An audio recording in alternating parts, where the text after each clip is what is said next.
ফিরে এলাম বিরতির পর। আর এই মুহূর্তে যে খবরের দিকে নজর রাখবো, জুলাইয়ের তৃতীয় সপ্তাহ থেকে শুরু নিট ইউজির কাউন্সেলিং। নিটে ফের পরীক্ষা নেওয়া হবে না, পরীক্ষার ফল বিশ্লেষণ করে দেখা গেছে নিটে কোনো অনিয়ম হয়নি। সুপ্রিম কোর্টে হলফনামা দিয়ে জানালো কেন্দ্র, সন্দেহ নেই নিটে প্রশ্ন ফাঁস হয়েছে। আগে শুনানিতে জানায় সুপ্রিম কোর্ট।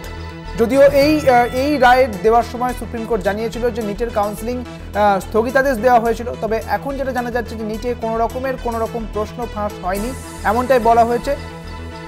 এরকম হলফনামা দেওয়া হয়েছে কেন্দ্রের পক্ষ থেকে। জুলাইয়ের তৃতীয় সপ্তাহ থেকে শুরু নিট ইউজির কাউন্সেলিং। নিটে ফের পরীক্ষা নেওয়া হবে না, পরীক্ষার ফল বিশ্লেষণ করে দেখা গিয়েছে নিটে অনিয়ম হয়নি। সুপ্রিম কোর্টে হলফনামা দিয়ে জানালো কেন্দ্র। কেন্দ্রের পক্ষ থেকে বলা হয়েছে সন্দেহ নেই নিটে প্রশ্ন ফাঁস হয়নি, এমনটা বলা হয়েছে। যদিও এই নিট নিয়ে কিন্তু নানা রকম জল্পনা তৈরি হয়েছিল, নিট দুর্নীতি সামনে এসেছিল, যাদের প্রশ্ন বাড়িয়ে দেওয়া হয়েছিল তাদের পরীক্ষাও নেওয়া হয়েছিল এবং তারপরে সুপ্রিম কোর্টের পক্ষ থেকে কাউন্সেলিং স্থগিতাদেশ দেওয়া হয় এবং সেখানে এবার হলফনামা দিয়েছে কেন্দ্র। তারা বলছেন যে নিটে কোনো রকম প্রশ্ন ফাঁস হয়নি। নিটে প্রশ্ন ফাঁস হয়েছে আগে শুনানিতে জানিয়েছিল সুপ্রিম কোর্ট এবং সেখানে যে কাউন্সেলিং হওয়ার কথা ছিল সেই কাউন্সেলিংয়ে স্থগিতাদেশ দিয়েছিল শীর্ষ আদালত। এবং তারপরে যে খবর উঠে আসছে যে নিটে কোনো রকম প্রশ্ন ফাঁস হয়নি, এমনটাই হলফনামা দিয়েছে কেন্দ্র। অর্থাৎ কেন্দ্রের পক্ষ থেকে এই হলফনামা দেওয়া হয়েছে নিটে কোনো রকম প্রশ্ন ফাঁস হয়নি। যদিও এই নিট কাণ্ড, নিটের যে প্রশ্ন ফাঁস কাণ্ড, নিটের যে দুর্নীতি তা একেবারে সামনে এসেছে। বিভিন্ন রাজ্যে এই নিটের দুর্নীতি নিয়ে সরব হয়েছে বিরোধীরা এবং বিভিন্ন রাজ্যে নিটের দুর্নীতি প্রকাশ্যে এসেছে। তারপরেও কেন্দ্রের পক্ষ থেকে যে হলফনামা দেওয়া হচ্ছে সেখানে বলা হচ্ছে নিটে কোনো রকমের প্রশ্ন ফাঁস হয়নি। আপনাদের আরও একবার জানিয়ে রাখি, নিটে কোনো রকম প্রশ্ন ফাঁস হয়নি, এমনটাই শীর্ষ আদালতে হলফনামা দিয়েছে কেন্দ্র। যদিও এর আগে সুপ্রিম কোর্টের পক্ষ থেকে বলা হয়েছিল যে নিটের কাউন্সেলিংয়ে স্থগিতাদেশ দেওয়া হয়েছে, তবে এবারে বলা হচ্ছে কেন্দ্রের পক্ষ থেকে হলফনামা দিয়ে জুলাইয়ের তৃতীয় সপ্তাহ থেকে শুরু নিট ইউজির কাউন্সেলিং। নিটে ফের পরীক্ষা নেওয়া হবে না, পরীক্ষার ফল বিশ্লেষণ করে দেখা গিয়েছে নিটে কোনো অনিয়ম হয়নি। সুপ্রিম কোর্টের হলফনামা দিয়ে জানালো কেন্দ্র, সন্দেহ নেই নিটে প্রশ্ন ফাঁস হয়েছে। আগের শুনানিতে জানায় সুপ্রিম কোর্ট।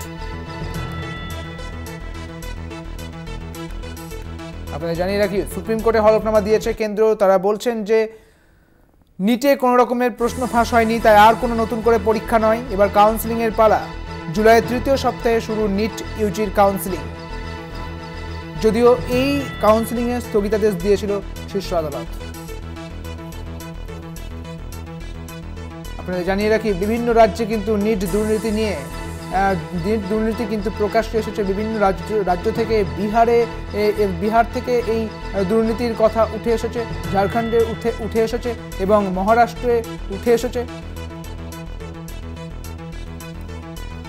এবং তারপরেও কেন্দ্রের পক্ষ থেকে হলফনামা দেওয়া হচ্ছে যে নিটে কোনো রকমের কোনো দুর্নীতি হয়নি, কোনো রকম কোনো প্রশ্ন ফাঁস হয়নি।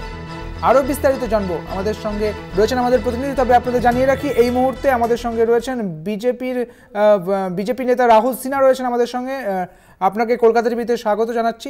রাহুল বাবু, কেন্দ্রের পক্ষ থেকে হলফনামা দিয়ে বলা হচ্ছে যে নিটে কোনো রকম প্রশ্ন ফাঁস হয়নি, অথচ নিটের প্রশ্ন ফাঁস নিয়ে তো সরব হয়েছে বিরোধীরা এবং নানা রকমভাবে এই তথ্য কিন্তু উঠেও এসেছে। কি বলবেন? না, বিষয় হচ্ছে যে কেন্দ্রীয় সরকার পুরো তদন্ত করেছে, সিবিআই বিষয়টা তদন্ত করেছে এবং দেখেছে যে বিষয়টা সম্পূর্ণ গুজব। এটাকে একটা সরকার বিরোধী হাতিয়ার করার চেষ্টা করেছিল। অতএব যখন সরকার সংশয়হীন হয়ে গেছে যে কোনো রকম দুর্নীতি এখানে নেই, তখনই আদালতে হলফনামা দিয়ে সুপ্রিম কোর্টকে এই বিষয়টা জানিয়ে দিয়েছে। অতএব আমি মনে করি যে এখন আর এটা নিয়ে হল্লাবাজি করবার কোনো আর অবকাশ রইল না। বেশ, অনেক ধন্যবাদ আপনাকে। আমাদের সঙ্গে ছিলেন বিজেপি নেতা রাহুল সিনহা। আপনাদের জানিয়ে রাখি, নিটে ফের পরীক্ষা নয়, এমনটা হলফনামা দিয়ে জানিয়েছে কেন্দ্র। যদিও জুলাইয়ের তৃতীয় সপ্তাহে শুরু হয়ে যাবে নিট ইউজির কাউন্সেলিং, এমনটাই বলেছে কেন্দ্র।